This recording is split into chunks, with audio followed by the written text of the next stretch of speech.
नमस्कार दोस्तों, stock market studies में फिर से एक बार आपको बहुत बहुत स्वागत है। तो आज मैं फिर से आपके सामने कुछ इंपॉर्टेंट कंपनी का अपडेट शेयर करने वाला हूं। तो वीडियो को पूरा लास्ट तक देखिएगा और अभी तक अपने चैनल को सब्सक्राइब नहीं किया तो जरूर कर लीजिएगा। कंटिन्यूसली इन्फॉर्मेशन और अपडेट्स पाने के लिए चैनल के ऊपर बने रहिएगा। तो चलो फटाफट देख लेते हैं आज की इस वीडियो में कौन सा कंपनी है। फर्स्ट जो कंपनी जिसका नाम है टाटा केमिकल्स। देखिए टाटा केमिकल्स के ऊपर एक फॉल मतलब शेयर के एक फॉलिंग सिचुएशन देखने को मिला, उसके पीछे रीजन भी है। सबसे पहले मैं रीजन आपको बता दूं कंपनी का क्वार्टरली रिजल्ट। देखिए कंपनी का जो year of year basis result है वो आप देखेंगे पिछले साल में जो रिजल्ट था वो 16,700 करोड़ के आसपास था। इस बार वो बन चुके 16,350 के आसपास। तो मतलब 16,700 से घट के हो चुके 16,353 करोड़ के आसपास। और कंपनी की एक्सपेंस भी कंपनी देखिए कंट्रोल में रख नहीं पाए, एक्सपेंस ज्यादा कर बैठे, जिसके चलते कंपनी का नेट प्रॉफिट जो पिछले साल में 2,400 करोड़ के आसपास था इस बार वो 1,900 करोड़ के आसपास बन चुके। मतलब जो प्रॉफिटेबिलिटी है वो कम हुआ और यही कारण की वजह से शेयर में एक फॉल देखने को मिला। तो जो लोग सोच रहे हैं कि कंपनी के ऊपर केमिकल कंपनी है, पहली बात, दूसरी बात टाटा ग्रुप की कंपनी है तो बेस्ट होगा, ऐसे होता नहीं है। क्योंकि टाटा ग्रुप के हर कोई कंपनी बेस्ट है ऐसे होगा नहीं। चीजों को पहले समझिए, कंपनी का वैल्यूएशन को पहले समझिए, कंपनी का पी रेशियो देखिए। एक टाइम पी रेशियो कहाँ तक चला गया था, 84 के आसपास। और आज पी रेशियो कहाँ पे है, आज पी रेशियो 16 के आसपास है। और कोविड के पी रेशियो में कब हुआ था, 1 रुपये के आसपास चला गया था। तो एडजस्टमेंट प्राइस 1 रुपीज के आसपास चला गया था। और आज जो कंपनी का पी रेशियो 16 के आसपास है, उसके हिसाब से भी कंपनी का मीडियम जो पी रेशियो है, मतलब 5 साल के जो एवरेज पी रेशियो है, उस हिसाब से देखा है तो कंपनी का पी रेशियो निकल कर है करीबन 13 रुपीज। और कंपनी का करंट पी रेशियो कितना है, कंपनी का करंट पी रेशियो 16 के आसपास है। और कंपनी के इस पी रेशियो के साथ साथ कंपनी का अगर प्राइस टू बुक वैल्यू देखूँ तो प्राइस टू बुक वैल्यू मुझे बहुत हाई लगा। क्योंकि 1.3% के आसपास है, यहाँ पे मीडियम भी 1.3% है। तो इसका मतलब यहाँ से कंपनी बहुत रेंज तक होल्ड कर सकते हैं और ऊपर भी जाने का चांसेस भी रख सकते हैं। तो कंपनी की इंडस्ट्रीज पी रेशियो कितना है, देखिए इंडस्ट्रीज पी रेशियो 36 है। इसका मतलब कंपनी का पी रेशियो 50% कम है। तो इसका मतलब यही हुआ कि कंपनी का जो रिजल्ट खराब हुआ उसके लिए शायद कंपनी में कुछ करेक्शन दिखे, फिर से केमिकल सेक्टर में टाटा केमिकल जैसे कंपनी के ऊपर ग्रोथ होने का चांसेस है। तो मैं पहले बता दूं टाटा केमिकल्स एक स्ट्रांगली कंपनी है क्योंकि इसका ग्लोबली मार्केट में प्रेजेंस है और वो भी सोडा एस के ऊपर। तो सोडा एस जो मार्केट है बहुत तेजी से ग्रोथ करे क्योंकि सोडा एस जो है वो बैटरी मैन्युफैक्चरिंग में बहुत ज्यादा यूज किया जाता है। तो इसका मार्केट शेयर के बारे में बात करें, खुद ही देख सकते हैं। जो यहाँ पे सोडा एस है, साथ ही साथ जो ब्रांडेड जो स्लेड है, तो उसके मतलब सॉरी ब्रांडेड जो सॉल्ट है, तो उसके ऊपर मार्केट शेयर 50% इस कंपनी के पास है। और बेसिकली कंपनी देखिए, कंपनी बेसिकली जो बेसिक के मतलब केमिस्ट्री है उसके ऊपर 83% और स्पेशलिटी जो प्रोडक्ट है उसके ऊपर 16% बिजनेस कर रहा है। और सोडा एस के ऊपर ही कंपनी का सबसे ज्यादा बिजनेस है 57% के आसपास। और क्रॉप प्रोटेक्शन के ऊपर जो केमिकल्स बनाते हैं कंपनी का मतलब बनाए जाते हैं, जो मतलब उसके ऊपर 14%, साथ ही साथ सॉल्ट के ऊपर 12% और अदर्स के ऊपर 6% और साथ ही साथ बायोकार्बोनेट के ऊपर 4% और अदर्स के ऊपर देखा जाए तो 2% के आसपास। तो सीड्स के ऊपर 2%। तो बेसिकली कंपनी का जो सबसे बिजनेस बड़ा है वो 57% के आसपास सोडा एस के ऊपर है।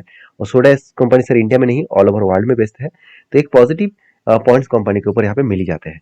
तो बेसिकली इस कंपनी के ऊपर जो ग्रोथ है वो मैं आपके साथ शेयर करूँ। अभी देखिए टाटा केमिकल के जो चार्ट पैटर्न है, यहाँ पे मुझे दो तरीके से सिनेरियो देखने को मिला। मुझे बहुत शानदार टेक्निकली चार्ट पैटर्न मिला। देखिए इसका कंपनी का जो लाइफ टाइम हाई है, उसी लाइफ टाइम हाई के हिसाब से कंपनी देखिए यहाँ पे क्या बना, एक बिग कप बना।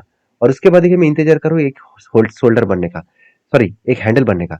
तो कप विद हैंडल पैटर्न अगर बने और ब्रेकआउट करे तो मैं एक बिग एंट्री यहाँ पे मिलेगा।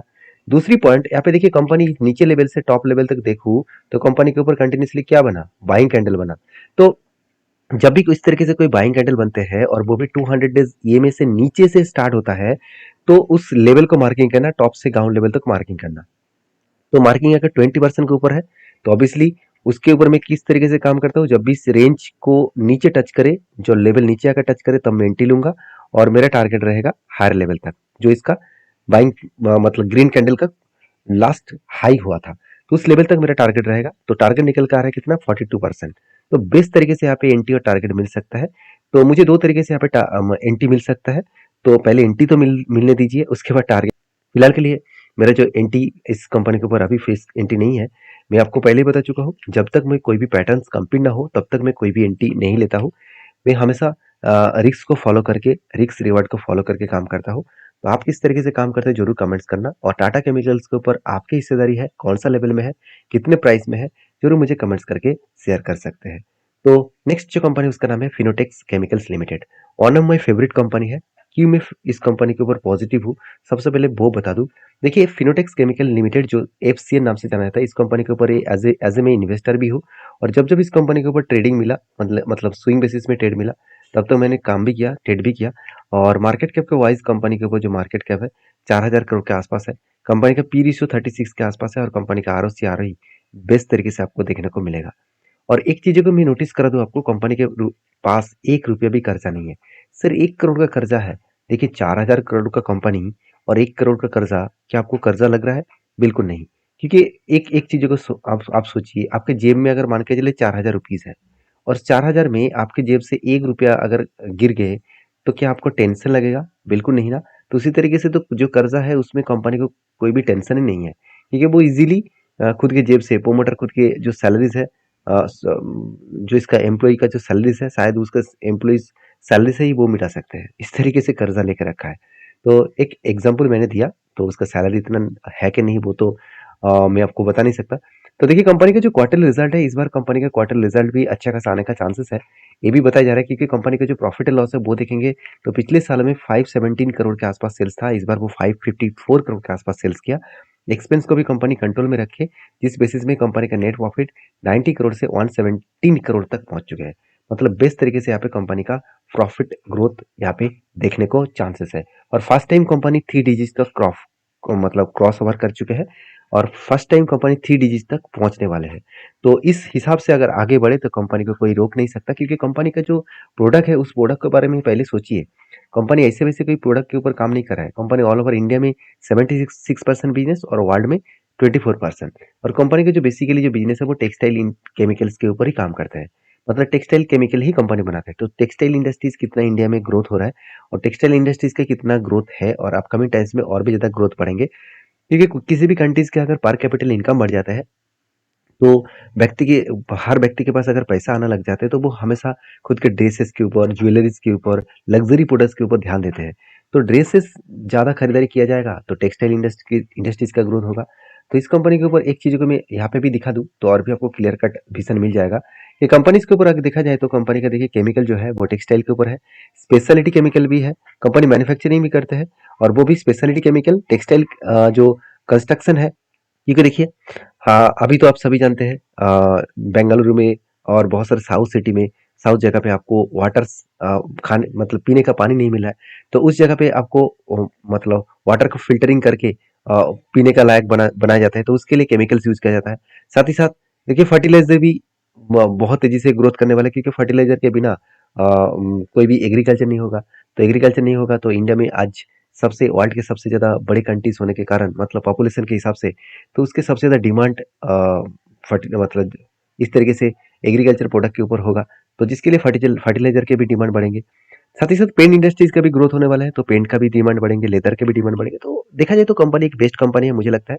बाकी आपकी क्या राय है जरूर कमेंट्स करना, क्योंकि शायद इसीलिए इन्वेस्टर भी जो कंपनी के ऊपर भरोसा नहीं कर रहे थे, आज धीरे धीरे करके भरोसा कर रहे हैं। तो यहाँ पे मुझे क्वेश्चन आप पूछेंगे जरूर कि सर इस कंपनी के ऊपर इतना अच्छा खासा आप बोल रहे हैं, तो कंपनी के पास इन्वेस्टर इतना होल्डिंग क्यों नहीं किया? ज्यादा होल्डिंग तो प्रोमोटर के बाद पब्लिक से नहीं, इंस्टीट्यूशन के पास होना चाहिए था। देखिए बेसिकली कंपनी कितना मार्केट कैप है, 4,000 करोड़ का। तो छोटा सा कंपनी है तो जिसके ऊपर तो एक प्रेशराइज तो बनेगा। तो बाकी आपके क्या ओपिनियन है जरूर मुझे कमेंट्स करके बताना। और एफसीएल के ऊपर जो मेरा फिलहाल के जो सिचुएशन है, फिलहाल की जो राय है वो मैं बता दूं। कंपनीज के ऊपर जो काफी ध्यान इंपॉर्टेंस बना था, उसके ऊपर फाइनली यहाँ पे टारगेट को अचीव किया। और फाइनली टारगेट अचीव होने के बाद वो टारगेट निकल के आ रहा था करीबन 38% के आसपास।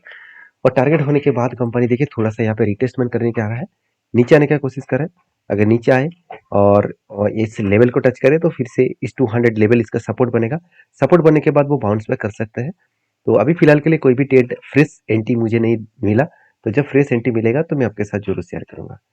तो आप आपकी इस कंपनी के ऊपर कहाँ पे एंट्री है और किस तरीके से काम करते हैं? अगर है तो कहाँ पे है जरूर मुझे कमेंट्स करके बताना। नेक्स्ट जो कंपनी उसका नाम है दीपक नाइट्रेट।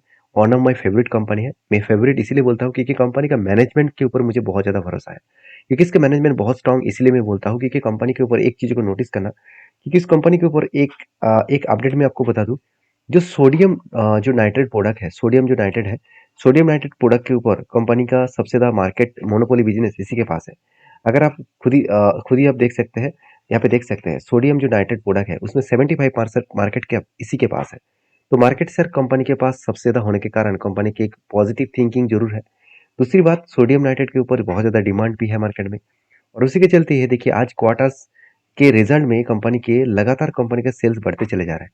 देखिए जिस टाइम केमिकल मार्केट में केमिकल प्रोडक्ट का डिमांड कम हुआ, लास्ट 2 सालों में कंपनी के सारे केमिकल्स कंपनी की हालत खराब है, फिर भी दीपक नाइट्रेट के ऊपर उतना ज़्यादा खराबी देखने को नहीं मिला। देखिए कंटिन्यूसली कंपनी खुद के 209 करोड़ से 200 करोड़ मतलब एक रेंज के बेसिस में कंपनी प्रॉफिटेबिलिटी को मेंटेन कर रहा है। तो जो कंपनी इतने शानदार तरीके से काम कर रहा है, तो क्या उस कंपनी को मैं खराब कहूंगा? मुझे तो खराबी देखने को नहीं मिला। आपको अगर मिला है तो जरूर कमेंट्स करना। दूसरी बात कहूँ, जो CWIP है, कैपिटल वर्किंग इन प्रोसेस, जो 300 करोड़ से 400 साढ़े 400 करोड़ के आसपास बन चुके हैं, मतलब कंपनी लगातार खुद के बिजनेस के ऊपर इन्वेस्टमेंट किए जा रहे हैं।